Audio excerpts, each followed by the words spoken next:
we might have overcome that, despite all of that, if we had enough money to go on TV. And you didn't see my TV ads, because I didn't have any TV ads. And we didn't have any TV ads because we just didn't have the kind of money that was necessary to put them up on the air. The thing about TV, and even radio to some extent, is that it is less effective because it's not targeted, right? You know, it's this shotgun effect. But if you are targeting the wrong people or targeting not sufficient number of people, which was our problem, then that group that you're missing by your targeted mailers and so forth, they get hit with the TV, hopefully, and you get your message out. So they're the underpinnings of how you can win a campaign. Another $100,000, we probably would have been able to do that, and we would have, I think, likely won that campaign.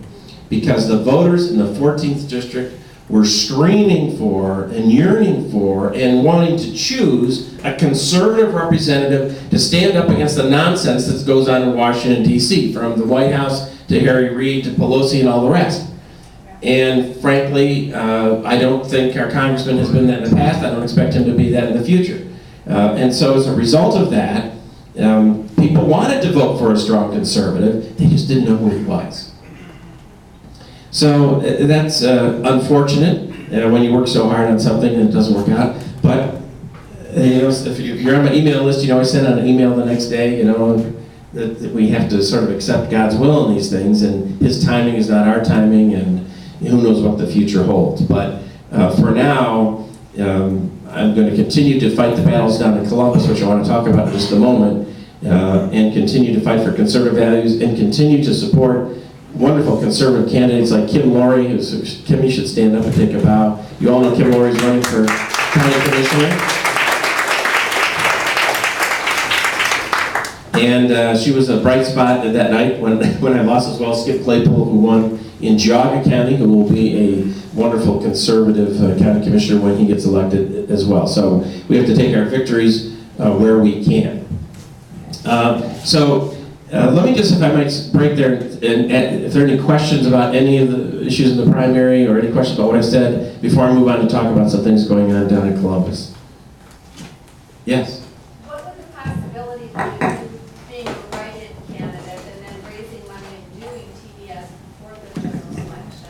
Yes, very, very interesting. Right after the primary loss, everyone said, well, maybe you should run as a write-in. You know? But you actually can't do that. The way the state law works is that if you want to run as a third party or independent or write-in, you have to make that decision before the primary is held. And the reason for that is to avoid exactly that problem where a losing candidate turns around and refiles as an independent or something and tries to run anyway. But didn't that happen up in Alaska, Murkowski or whatever her name was? You know, I think you're correct, but different states have different laws. Yeah. So the last filing date, in order for me to do that, I would have had to withdraw from the Republican primary just before the primary, and then refile. But once the primary is over, it's not an option in Ohio. I thought you had like August something. Not if you, no. The deadline is the day before the primary. Now,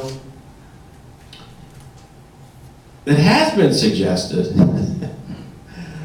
and I'm not going to go down this road, but I'll just tell you that the only opportunity there at all probably has to do with the candidate who's running as the third-party candidate. Oh my gosh, the Libertarian candidate, David Mako. You know David Mako? He's in the race still, so there'll be a Republican, a Democrat, and a Libertarian. And I'm not a Libertarian, I'm a Republican. And Dave came up to me at some event where we were all there, and there was a sheet there that had a dozen different policies that Dave Joyce and I disagreed on.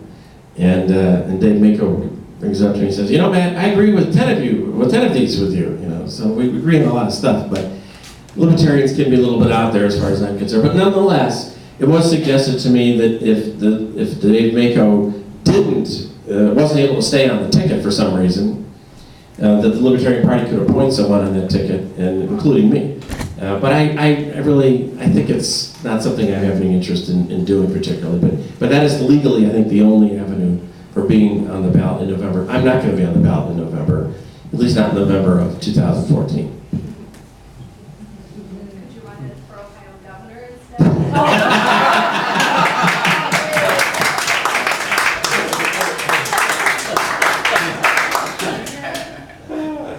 Well, see me afterwards for a check and we'll talk about that.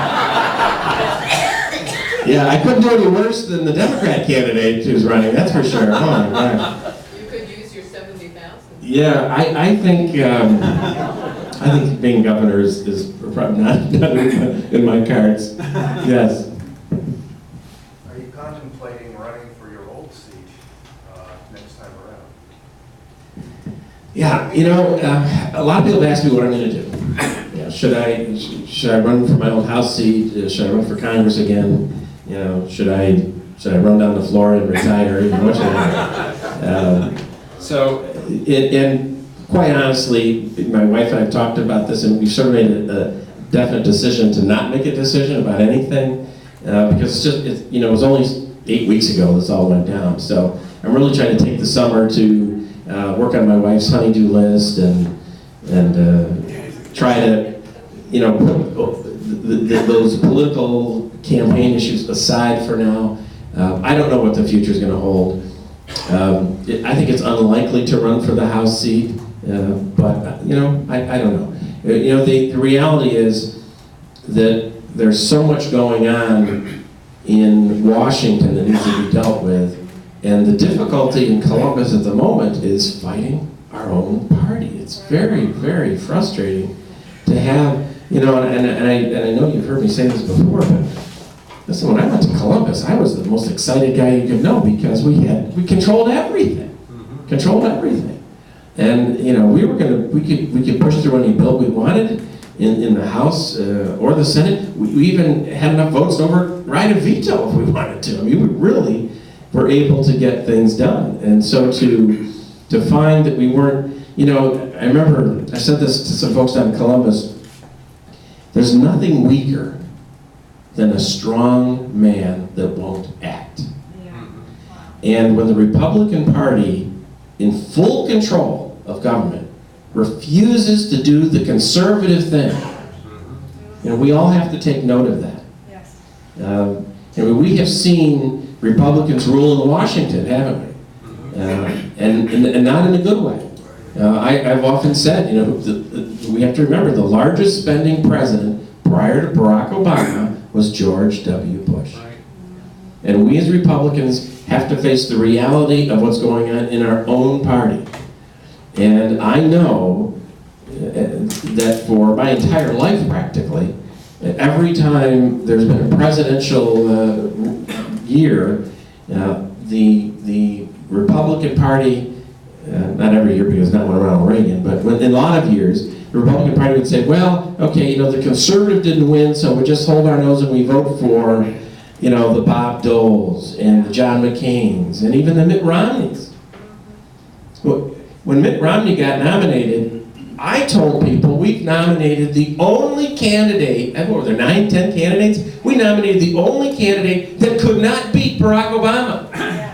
And I took a lot of heat for saying that, but it was so obvious. Here's a guy who is formally pro-choice, had his own version of Obamacare. How was he going to carry the Republican standard and motivate the conservative base? Never going to do it. And he didn't do it. And as many of you know, in Ohio, there were many conservatives that stayed home last presidential run.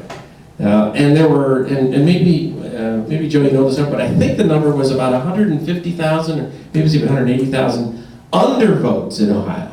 These were people that went to the polls and voted, but did not vote for any presidential choice. About 150,000 people statewide.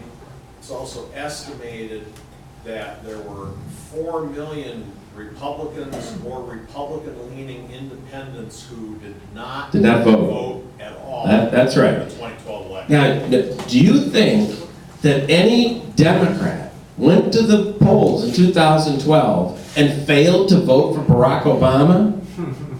Those were Republican voters. And why did the Republican voters stay home or undervote that ticket? because they were not motivated to support